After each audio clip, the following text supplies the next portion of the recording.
अणु ऊर्जा प्रकल्प पुन्हा एकदा त्या भागामध्ये होणार आहे, राजापूर भागामध्ये.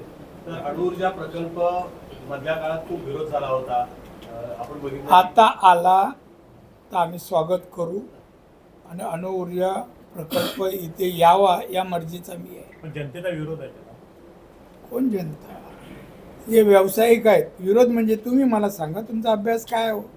आम्हाला जिल्ह्याला वीज किती लागते? विजेशिवाय इंडस्ट्री येईल, इंडस्ट्रीशिवाय नोकऱ्या बेकारी जाईल? सांगा ना मला. तुम्ही विरोध शब्द बोलू शकता, पण आज नुसती विरोधाने. बरं, ती इंडस्ट्री येणार, 1,00,000 कमीत कमी कामगार लागणार, नोकऱ्या, आणि हे जवळपासचे लागतील. आणि याच्यात इंजिनिअरिंग भागाला जास्त प्राधान्य आहे. आता ह्या गोष्टी आपण नोकऱ्या कोणाला लावू शकत नाही. आणि इथे जे येत आहेत त्यांना आपण विरोध करतो. विरोध करणारे कोण आहे? उद्धव ठाकरेने विरोध करून घेतले पैसे, गप बसला. काय झालं? आज सगळ्याला विरोध होता. काय झालं? काय एक झाला असता प्रोजेक्ट, किती प्रगती झाली असती, राज्याला वीज मिळाली असती, लोकांना पुरेशी वीज इंडस्ट्रीलाही मिळाली असती. तुम्ही याच्यावर लिहा ना आणि तुम्ही अभ्यास करा ना. आज आपली काय अवस्था आहे? थोडे दिवस हा पाऊस पडला नसता तर आपली लाईट पण गेली असती सगळी. नको ते नादाला आहे, कोणाच्या लागू नका. बंद बोलले ना त्याने म्हणा आंदोलन करा, मग मी समोरून काय करतो ते बघा. हे काय काय चेष्टा आहे सरकार? अणुऊर्जा प्रकल्प झालं पाहिजे दादा. प्रमोद जटांनी मांडलेली भूमिका. कोणी वीज निर्मिती करणारा प्रकल्प करावा, कोणी.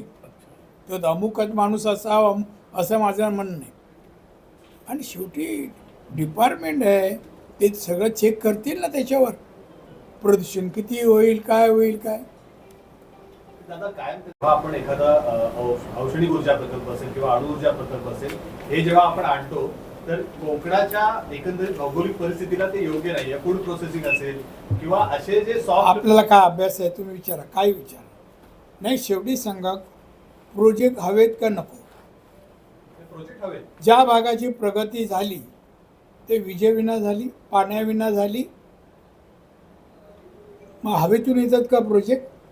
हे अणुऊर्जा प्रोजेक्ट. आणि काय कोणी बोलतं? आता मी ह्या सगळ्या प्रवासात होतो, मी बघितले कोण जायचे, काय करायचे. ते एनरॉनचं काय होतं मला माहिती होतं. पैसे घेऊन जाणारे कसे जायचे, गाड्या लावणारे कोण माहिती आहेत, कोणी कोणी गाड्या लावल्या त्यावेळेला. पण दादा, ज्या ज्या ठिकाणी आता लोक विरोध करतात त्यांची मानसिकता बदलायची जबाबदारी कोणाची? कोणाची नाही, मार देणार.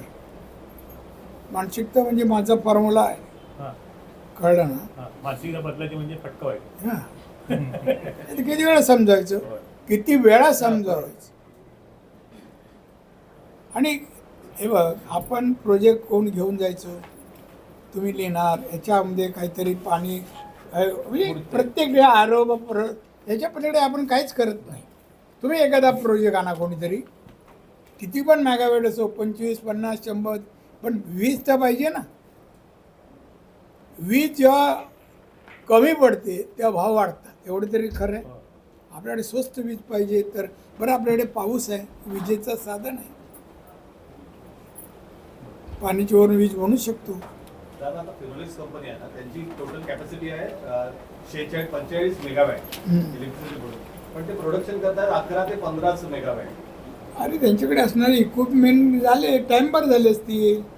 अशाच नवनवीन घडामोडी पाहण्यासाठी 24 न्यूज चॅनलला आत्ताच सबस्क्राईब करा, शेअर करा आणि बेल आयकॉनला प्रेस करायला विसरू नका. आणि हो, तुमची प्रतिक्रिया देखील कॉमेंट बॉक्समध्ये नोंदवा.